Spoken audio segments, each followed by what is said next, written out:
नमस्कार, स्वागत है आप सभी का उत्तराखंड न्यूज में। मैं हूं माधवी पांडे आपके साथ। शुरुआत करते हैं बुलेटिन की।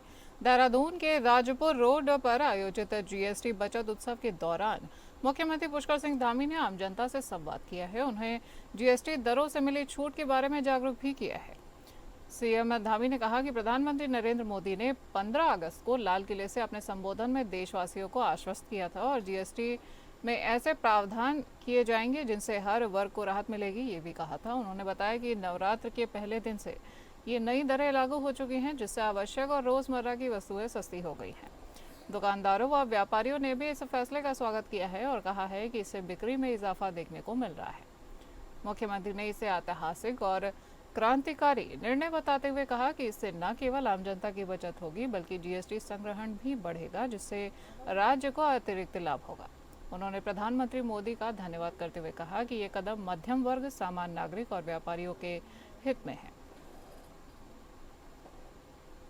15 अगस्त को लाल किले से कहा था, उन्होंने देशवासियों के नाम अपने संबोधन में कहा था कि जल्दी जीएसटी में जो है ऐसा प्रावधान किया जाएगा कि देशवासियों को उसका लाभ होगा, आम नागरिकों को लाभ होगा, मध्यम वर्ग के लोगों को लाभ होगा और उच्च वर्ग के लोग भी उससे लाभान्वित होंगे।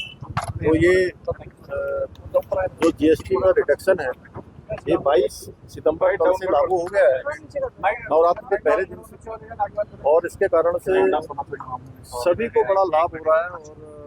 और जो आवश्यक वस्तुएं, उपयोग की वस्तुएं सभी अब सस्ती हो गई हैं और इससे बहुत बड़ी सेल भी होने वाली है। मैं बहुत सारे यहाँ पर स्टोर पर गया हूँ, दुकानों पर गया हूँ, तो मुझे उन्होंने सबने बताया है कि इसका बहुत बड़ा असर दिखाई दे रहा है। लोग मोदी जी का धन्यवाद कर रहे हैं क्योंकि व्यापारियों की भी मांग थी कि इस पर रिडक्शन हो। ऐतिहासिक और क्रांतिकारी निर्णय लिया गया है। उत्तराखंड के पवित्र केदारनाथ धाम के गर्भगृह को स्वर्ण मंडित कराने को लेकर गढ़वाल मंडल में आयुक्त ने अपनी रिपोर्ट दे दी है और इसमें बद्रीनाथ केदारनाथ मंदिर समिति यानी बीकेटीसी को मामले में क्लीन चिट दे दी गई है। इस प्रकरण में जांच अधिकारी ने कहा है कि बीकेटीसी ने न तो खुद सोना खरीदा है और न ही गर्भगृह में सोना लगवाया है। बीकेटीसी ने केवल दानदाता का सहयोग किया था। इस मामले को लेकर बीकेटीसी पर कई आरोप लगाए गए थे। इसके बाद जांच की प्रक्रिया को पूरा कराया गया, लेकिन रिपोर्ट आने के बाद से विपक्ष मौन है, जिससे मुख्यमंत्री पुष्कर सिंह धामी ने प्रतिक्रिया दी है। उन्होंने कहा कि विपक्ष हर मुद्दे पर आरोप लगाते हैं, लेकिन जब कुछ नहीं मिलता है तो उन्हें यह भी कहना चाहिए कि अच्छा काम हुआ है। सीएम ने कहा कि इसमें पारदर्शिता के साथ काम हुआ है और जांच में सब कुछ सही पाया गया है, तो थोड़ा विपक्ष को भी कहना चाहिए क्योंकि हम तो पहले से ही कह रहे थे। देखिए, जब वो हर मुद्दे पर जो है आरोप लगाते हैं और जब कुछ नहीं मिलता है तो उनको तब भी कहना चाहिए कि नहीं, अच्छा काम हुआ है और इसमें जो है पारदर्शिता के साथ काम हुआ है और जांच में सब सही पाया गया है, तो थोड़ा उन लोगों को भी कहना चाहिए। हम तो पहले आपको बता दें कि उत्तराखंड के पवित्र केदारनाथ धाम में गर्भगृह को स्वर्ण मंडित कराने को लेकर गढ़वाल मंडल आयुक्त ने अपनी रिपोर्ट दे दी है और इसमें बद्रीनाथ केदारनाथ मंदिर समिति यानी बीकेटीसी को मामले में क्लीन चिट दे दी गई है। इस प्रकरण में जांच अधिकारी ने कहा है कि बीकेटीसी ने न तो खुद सोना खरीदा है और न ही गर्भगृह में सोना लगवाया है। वहीं बीकेटीसी ने केवल दानदाता का सहयोग किया था और इस मामले को लेकर बीकेटीसी पर कई आरोप भी लगाए गए थे। इसके बाद में जांच की प्रक्रिया को पूरा कराया गया है, लेकिन रिपोर्ट आने के बाद से विपक्ष मौन नजर आ रहा है, जिसे मुख्यमंत्री पुष्कर सिंह धामी ने प्रतिक्रिया दी है। उन्होंने कहा कि विपक्ष हर मुद्दे पर आरोप लगाता रहता है, लेकिन जब विपक्ष को कुछ नहीं मिलता है तो उन्हें ये भी कहना चाहिए कि अच्छा काम किया गया है।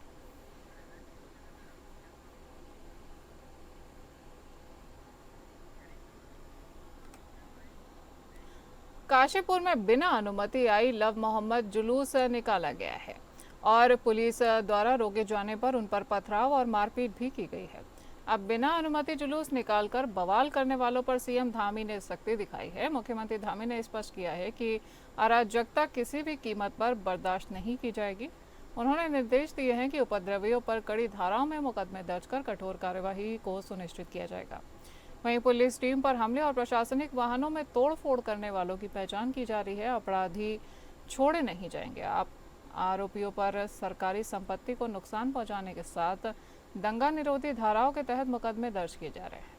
उन्होंने कहा कि किसी भी आरोपी को बख्शा नहीं जाएगा और इस बीच ये खबर भी सामने आ रही है कि मुख्य आरोपियों ने गिरफ्तारी से बचने के लिए नैनीताल हाईकोर्ट से अग्रिम जमानत लेने की कवायद भी शुरू कर दी है। वहीं मुख्यमंत्री का कहना है कि हिंसा फैलाने वाले चाहे कितने भी प्रभावशाली क्यों न हो, उन्हें कानून के दायरे में लाया जाएगा।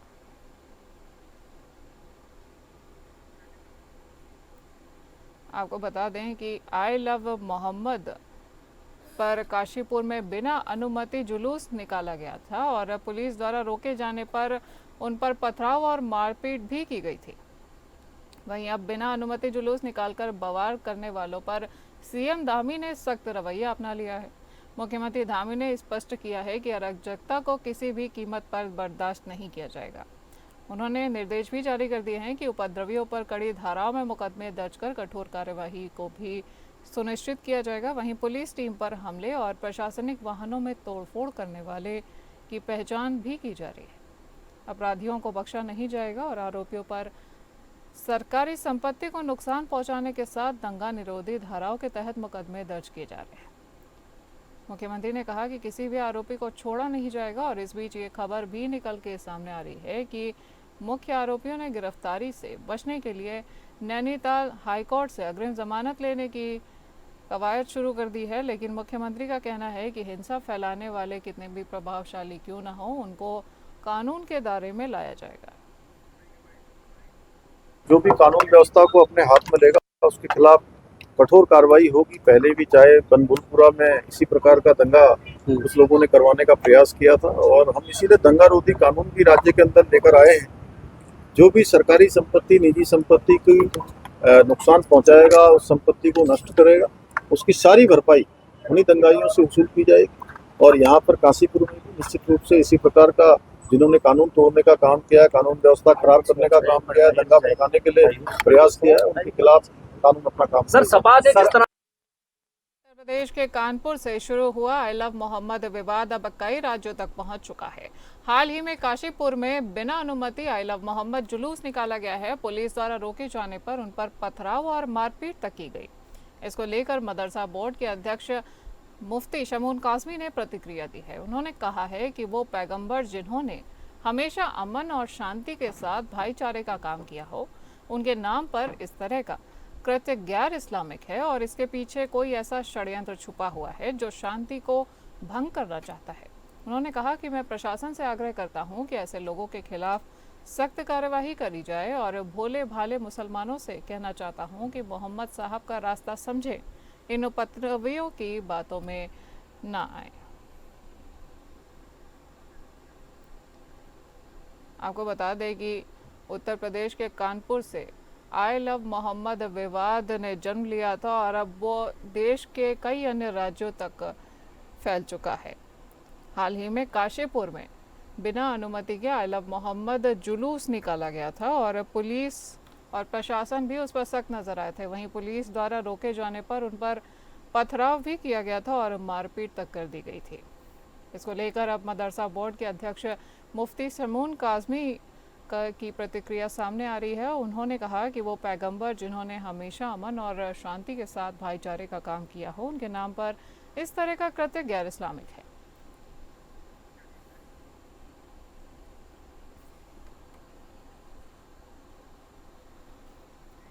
काशीपुर में हुए बवाल के बाद अब प्रशासन हरकत में आ चुका है और बड़े पैमाने पर कार्यवाही भी देखने को मिल रही है।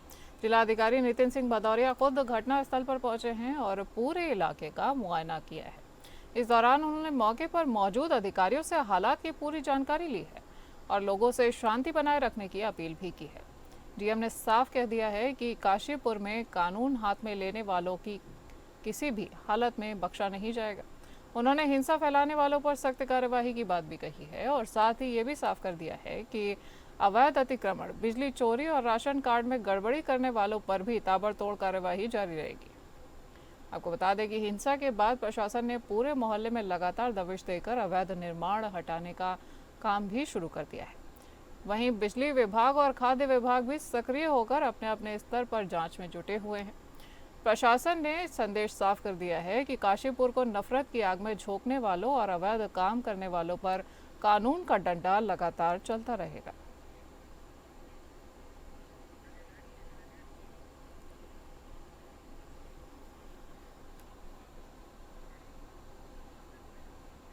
उत्तराखंड प्रदेश भाजपा की नई कार्यकारिणी के अनुसार दीप्ति रावत भारद्वाज को भाजपा प्रदेश महामंत्री पद पर नियुक्त किया गया है। दीप्ति रावत भारद्वाज ने भाजपा मुख्यालय में पदभार ग्रहण किया है और सभी कार्यकर्ताओं ने उनको पद पर नियुक्त होने की शुभकामनाएं भी दी हैं। दीप्ति रावत ने अपनी उपलब्धियों को जिम्मेदारी बताते हुए कहा कि पार्टी द्वारा दी गई जिम्मेदारी को पूर्ण करने के लिए वह सदैव ही प्रयासरत रहेंगी। साथ ही प्रदेश के सभी महिलाओं को भाजपा से जोड़कर पार्टी का कार्य करती रहेंगी, जिससे निश्चित ही 2027 में अच्छे अंकों से भाजपा विजय होगी, जो कि सबसे बड़ी उपलब्धि होगी।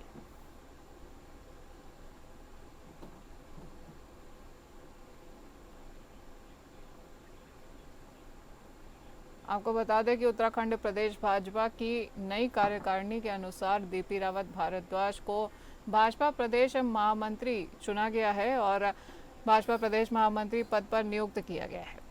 दीप्ति रावत भारद्वाज ने भाजपा मुख्यालय में पदभार ग्रहण किया है। पदभार ग्रहण करने की तस्वीरें आपके सामने है। सभी कार्यकर्ताओं से उनको पद पर नियुक्त होने की शुभकामनाएं भी मिली हैं। वहीं दीप्ति रावत ने अपनी उपलब्धियों को जिम्मेदारी का नाम देते हुए कहा है कि पार्टी द्वारा दी गई जिम्मेदारी को वो पूर्ण करने के लिए सदैव ही प्रयासरत रहेंगी।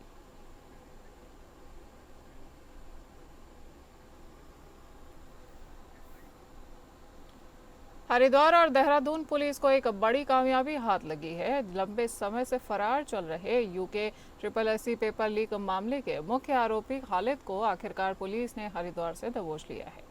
गिरफ्तारी के बाद खालिद को हरिद्वार लाया गया है। आरोपी को बाद में देहरादून पुलिस के सुपुर्द कर दिया गया है, जहां उससे गहन पूछताछ अभी जारी है।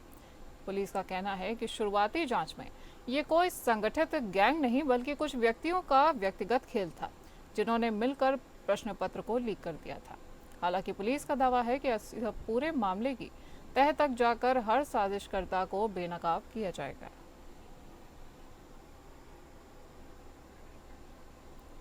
आपको बता दें कि हाल ही में यूके SSC की परीक्षा हुई थी और जो कि 11 बजे शुरू हुई थी और लगभग 11:35 पर पेपर लीक की खबर सामने आ गई थी। ऐसे में अब हरिद्वार और देहरादून पुलिस को एक बड़ी कामयाबी हाथ लगी है और लंबे समय से फरार चल रहे यूके SSC पेपर लीक मामले के मुख्य आरोपी खालिद को पुलिस ने हरिद्वार में धर दबोचा है। गिरफ्तारी के बाद खालिद को हरिद्वार ले जाया गया है और आरोपी को बाद में देहरादून पुलिस के सुपुर्द कर दिया गया है, जहां पुलिस उसे लगातार पूछताछ कर रही है। हमारे संवाददाता रुपेश वालिया ज्यादा जानकारी के साथ जुड़ चुके हैं। रुपेश, क्या कुछ जानकारी निकल कर सामने आ रही है? देखिए, यहाँ पर जो पेपर लीक की अफवाह चली थी, उस अफवाह का जो मुख्य आरोपी था खालिद, उसे यहाँ पर बीती देर शाम जो है पुलिस ने गिरफ्तार कर लिया है। जब यूके SSC का पेपर यहाँ पर शुरू हुआ उत्तराखंड में, तो अचानक अफवाह ये चल पड़ी कि भाई पेपर जो है वो लीक हो गया है। और साथ ही साथ जो बेरोजगार संघ के अध्यक्ष हैं बॉबी पवार, उन्होंने भी फेसबुक पेज पर ये उस पेपर की जो 3 प्रतियां थी वो डाल के सनसनी फैला दी, तो जिसके बाद पुलिस यहाँ पर तुरंत हरकत में आ गई थी। हालांकि उसी दिन जिस दिन पेपर हो रहा था, उसी दिन बॉबी पवार को भी पुलिस ने हिरासत में ले लिया था और उनसे पूछताछ की थी। हालांकि शाम को बॉबी पवार को पुलिस ने छोड़ भी दिया था। उसके बाद इस पूरी मामले की जो छानबीन की गई, तो पुलिस ने बताया कि कोई हरिद्वार क्षेत्र में जट बहादुरपुर क्षेत्र का कोई स्कूल है, जहाँ से ये जो पेपर के पूरी पेपर की जो 3 प्रतियां थी, जो 3 पेज थे, उनकी किसी ने फोटो खींचकर और वो किसी और को भेजी है। तो उसी संबंध में पूरी छानबीन करने के बाद पता ये चला कि सुल्तानपुर क्षेत्र का रहने वाला है खालिद। उसने उस पेपर की जो 3 पेज की फोटो है वो अपनी बहन को यहाँ पर भेजी थी और उस बहन से सॉल्व कराने का प्रयास किया गया था। तो पूरे मामले की तह तक पुलिस पहुंच चुकी थी। हालांकि खालिद की बहन को भी यहाँ पर गिरफ्तार कर लिया गया था, लेकिन खालिद फरार चल रहा था। तो बीती देर शाम खालिद को यहाँ पर पुलिस ने गिरफ्तार कर लिया है और उससे यहाँ पर काफी समय पूछताछ करने के बाद हरिद्वार में उसे देहरादून पुलिस जो है ले गई है। अभी फिलहाल उससे पूछताछ चल रही है अगर आवश्यकता पड़ी तो जो रिमांड है उसकी वो रिमांड लेकर पुलिस उससे और सख्ती से पूछताछ कर सकती है, ताकि पूरे मामले का पटाक्षेप किया जा सके। जी माधवी। ठीक है रुपेश, इस खबर पे जानकारी के लिए धन्यवाद आपका। देहरादून पुलिस के यूके SSSC परीक्षा पत्र लीक मामले में मुख्य आरोपी खालिद की बहन साबिया को गिरफ्तार कर लिया गया है। पुलिस के मुताबिक साबिया के पास पाए गए मोबाइल में परीक्षा पत्र भेजे जाने के सबूत मिले हैं, जिनके आधार पर उसे हिरासत में लिया गया है। वहीं पुलिस ने बताया कि एग्जाम सेंटर में खालिद ने किसी इलेक्ट्रॉनिक डिवाइस के माध्यम से प्रश्न पत्र की फोटो लेकर उसे साबिया के पास रखे फोन पर भेज दिया था। अब बड़ा सवाल ये है कि खालिद ने ये डिवाइस सेंटर में आखिर किस तरह से अंदर पहुंचाई थी और उसे इस्तेमाल में कैसे लाया था। इसी पहलू की जांच पुलिस हर एंगल से कर रही है और पुलिस के अनुसार मामले की तकनीकी जांच अभी जारी है। Police call details, CCTV footage, प्रवेश प्रणाली और सुरक्षा प्रोटोकॉल्स की जांच कर रही है। वहीं हालांकि अब सबसे बड़ा सवाल ये उठता है कि आखिर इतनी सुरक्षा व्यवस्था के बीच किस तरह परीक्षा की गोपनीयता भंग कर खालिद उस डिवाइस को सेंटर के अंदर ले गया था।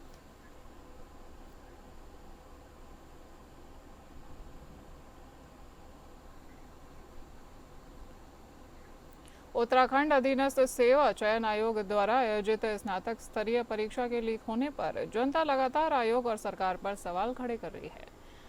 यूके SSSC ने स्पष्ट किया है कि पेपर के 12 प्रश्न लीक हुए थे, जिसके उत्तर के लिए टिहरी में असिस्टेंट प्रोफेसर सुमन को हल करने के लिए परीक्षा के दौरान भेजा गया था।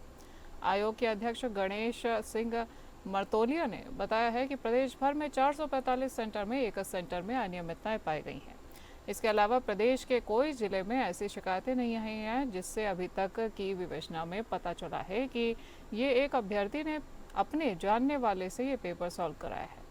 फिलहाल मुख्य आरोपी खालिद पुलिस की गिरफ्त से बाहर है। उसे पकड़े जाने पर कई चीज़ों का पर्दा खुलेगा। आपको बता दें कि खालिद को गिरफ्तार कर लिया गया है। आयोग के अध्यक्ष ने यह विश्वास जताया है कि केंद्र के अलावा बाकी सेंटरों में कोई गड़बड़ी नहीं हुई है। ऐसा अभी कोई पूरे स्टेट में हमारे करीब 445 सेंटर थे। अब एक सेंटर को छोड़ दें, अब अगर इसका हरिद्वार वाला, बाकी किसी सेंटर से कोई शिकायत नहीं आई है। हमारे परीक्षकों की रिपोर्ट हमने पढ़ ली, हमारे केंद्र व्यवस्थापकों की रिपोर्ट हमने पढ़ ली, और कहीं पर भी कोई चीज़ें अनियमितताएँ हुई हो या कोई बात हुई हो या कोई डिस्ट्रिक्ट एडमिनिस्ट्रेशन से या कोई अभिसूचना से, इंटेलिजेंस ब्यूरो से, कहीं से भी इस तरह की कोई सूचना नहीं प्राप्त हुई है।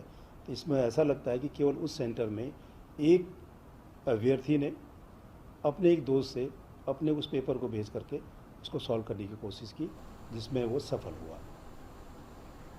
मुख्य सचिव आनंद वर्धन ने वारिया हिमालय भू विज्ञान संस्थान, GSI, Indian institute of remote sensing, central water commission आदि स्तरीय के संस्थानों के साथ लैंडस्लाइड न्यूनीकरण के संबंध में बैठक की है। बैठक के दौरान सभी वैज्ञानिक संस्थानों के साथ भूस्खलन न्यूनीकरण की समस्याओं के निराकरण पर चर्चा की गई है। मुख्य सचिव ने सभी वैज्ञानिक संस्थानों को प्रदेश के अंतर्गत भूस्खलन संभावित क्षेत्रों का चिन्हीकरण कर प्रेडिक्शन मॉडल तैयार किए जाने की बात कही है। उन्होंने कहा है कि हमें इस प्रकार के मैकेनिज्म को तैयार किए जाने की आवश्यकता है, जो सैटेलाइट इमेज और धरातल परीक्षण के बाद तैयार मॉड्यूल के आधार पर ये पूर्वानुमान लगा सके कि कितनी वर्षा होने पर किस विशेष स्थान के भूस्खलन की संभावना है।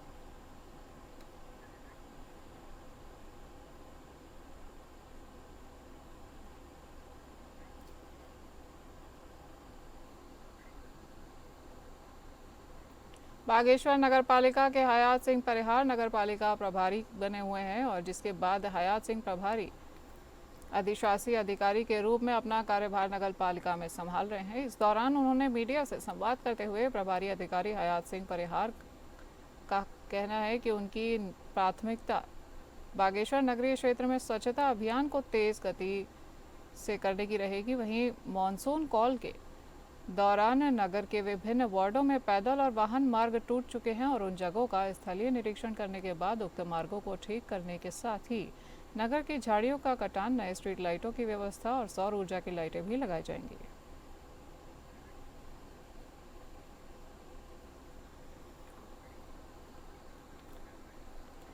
हल्द्वानी तहसील में एक बड़ा घोटाला सामने आया है। कुमाऊं कमिश्नर दीपक रावत ने कानूनगो अफसर अली के घर छापा मारा है और तहसील के 143 से अधिक फाइलों के मूल रजिस्टर को बरामद कर लिया है। पता चला है कि अशरफ अली घर से ही तहसील का काम चला रहा था। जांच में सामने आया है कि कानूनगो दफ्तर की जगह पर घर में ही फाइल रखते थे और मौके पर जाने की बजाय घर बैठकर ही रिपोर्ट लगाते थे। फाइलों को जानबूझकर लंबित कर देरी करने का आरोप भी उन पर लगाया गया है।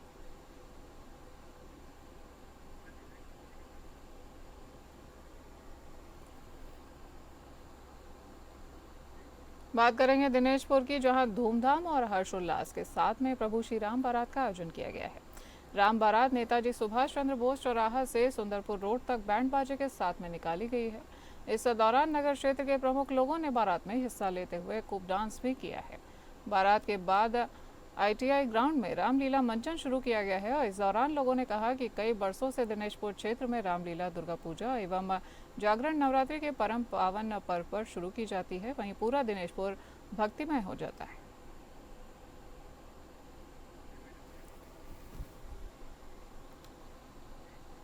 बुलेटिन में आज के लिए इतना ही। नमस्कार।